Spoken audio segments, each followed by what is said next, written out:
Thank you, everybody, for having me at this auspicious occasion. This is a very, very wonderful engagement, and I am happy to be here. First of all, I wish to wish President Babangida a happy birthday in advance as he approaches the very important milestone of turning 80. First of all, I want to say that General Babangida was born in 1941, and that meant that he became head of state at the age of 44 in 1985. And I want everybody to note that and keep that in view, that he was 44 years at the time he became head of state. First of all, I want to speak as the former co-marshal of the Federal Road Safety Commission, an agency that was founded by General Babangida. In the course of my work as the co-marshal of the FRSC, the World Bank, the United States, many countries have always wondered why, how did Nigeria get the vision to have an organization like the Federal Road Safety Commission? It was so important, and the countries considered it such a wonderful thing to do that FRSC Nigeria became the World Bank go-to place for other African countries to come up. So in Sierra Leone, the FRSC Nigeria trained the Sierra Leoneans to form their own road safety organization. In Uganda, they had to take the template of the FRSC to get their own road safety organization. And road safety has become such a global phenomenal issue that it was surprising to everybody how come Nigeria, as far back as 1988, had the foresight and the vision to start an organization of that scale and scope, and it has remained an important organ of Nigerian government, and also our something that the world looks up to Nigeria to lead. While I was co-marshal, I was the president of the Road Safety, African Road Safety Organization, and also we were the best example of road safety organization used by the World Bank in getting other countries up to speed. Now, I'm currently in the US. As I was coming to the US, I walked through London Heathrow Airport. And as I was at London Heathrow, I saw the advert of GT Bank. That advert always makes me proud as a Nigerian whenever I see the advert of GT Bank. GT Bank was a bank founded because of the liberalization and deregulation principles of the IBB regime. And at the time GT Bank was founded, it was a 5 million naira bank. It was those banks that you needed just 5 million at that time, princely sum, but not much, not like the 25 billion of today, to start a bank. And that moment of looking at GT Bank in London reminds me of the genius of General Babangida. The genius of General Babangida in deregulating that economy, in liberalizing it to allow for private sector to participate in the economy, shows you the forward thinking of General Babangida at 44, 45. That was his age at that time. Always remember that. Now, if you look at GT Bank today, GT Bank's gross earning for 2020 was about 455 billion naira. That 455 billion naira is bigger than the internally generated revenue of the top 10 states of Nigeria if you minus Lagos, Rivers, and FCT. So the top 7 states. And it's, of course, bigger than the bottom 20 states of Nigeria. Now, if you look at the budget of states in Nigeria, the gross earning of GT Bank is bigger than the budget of the 5 bottom states in Nigeria. So if you combine Anambra, Abia, Enugu together with Zamfara and Yobe, the gross earning of GTB is bigger than those bottom 5 states than their budget. And it is interesting that GT Bank has assets of almost 4 trillion, bigger, of course, than the total IGR of all the states in Nigeria, almost struggling with the budget of the federal government for their capital votes. So this shows you what can happen when you unlock an economy. Now, the crisis that is confronting Nigeria today, and because for me, I was a young lad in secondary school when President Babangida was in office, So the most important message for me today is, what lessons can I learn? While we revere with the good old days of his government, while we talk about his personal attributes, what is the lesson for us today? And the lesson for us today is that there is great similarity between what was happening in Nigeria in 1985 and when IBB took over and what is happening in Nigeria today. Of course, beyond the obvious similarity that the same person is in power, General Buhari was in power in 84 and is now in power, is the more serious issue that the state was burdened by high running costs, the more serious issue that debt was at high and unsustainable levels. So we needed to negotiate with the World Bank, the Paris and London Club before we could budget. Tension was high in the land as draconian rules and all the efforts at, stemming the tide of public opinion at that time was creating serious tension in the country. And particularly, the government was at a crossroad. We didn't know what to do to move forward. We didn't know how to move forward in 1984. So Babangida did something that I wonder how a 45-year-old, 44-year-old soldier could have fathomed. I mean, he didn't go to Princeton, he wasn't an economist, but he figured it out. First of all, he restructured the country. The restructuring that we talk about Nigeria was first done under Babangida when he singularly handed over the assets of the federal government to the private sector and allowed the private sector to participate in the economy. So he reduced the government scope and span by allowing government to get out of business and regulate business, which is what gave rise to what we call GT Bank. So looking at the debt burden, looking at the crisis of balance of payment, looking at the fact that we had no more resources, he did what was today a very revolutionary step of allowing the government to shed of his own powers. I mean, those days government could appoint all the chief executives and appoint chairman of boards of parastatals, but he willingly let go of that. He deregulated and liberalized the economy. We had a national conversation about our future as a country. So we had the Cookie Committee, which went around the country and listened to Nigerians and came up with the idea of what Nigerians wanted.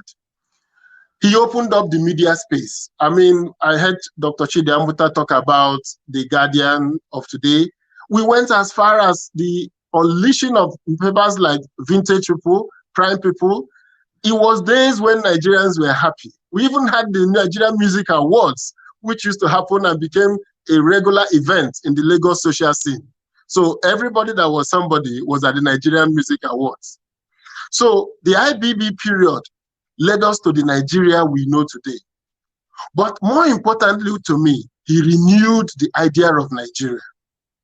He renewed the idea that Nigerians can take control of the economy, manage that economy, and run that economy.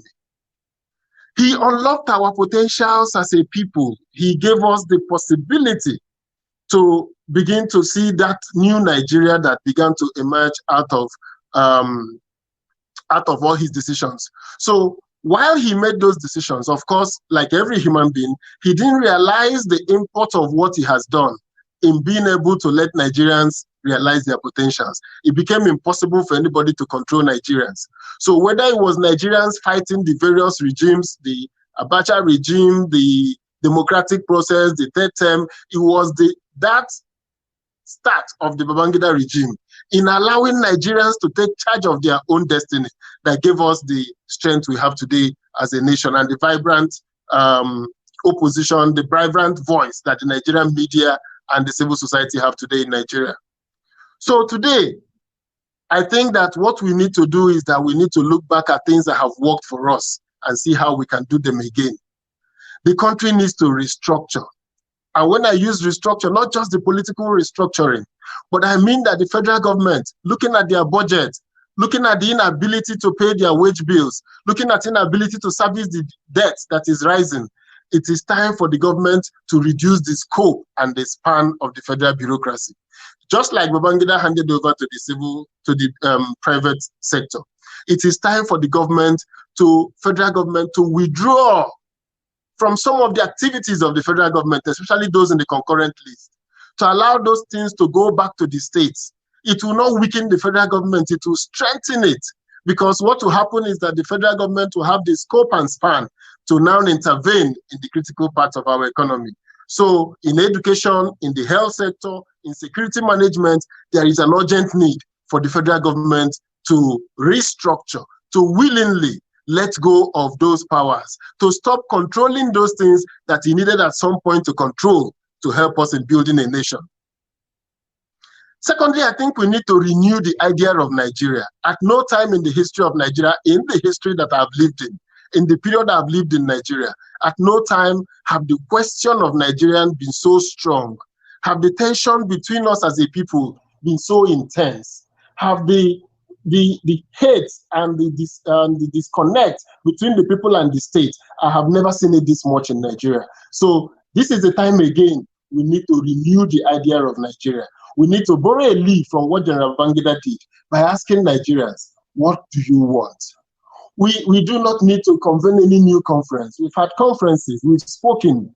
We need to get people like the Cookie Commission to go out again, collect all these ideas, allow Nigerians to ventilate and be able to say, these are the minimum the government can do now to reduce the tension in the land. So we need a government that will renew the idea of Nigeria.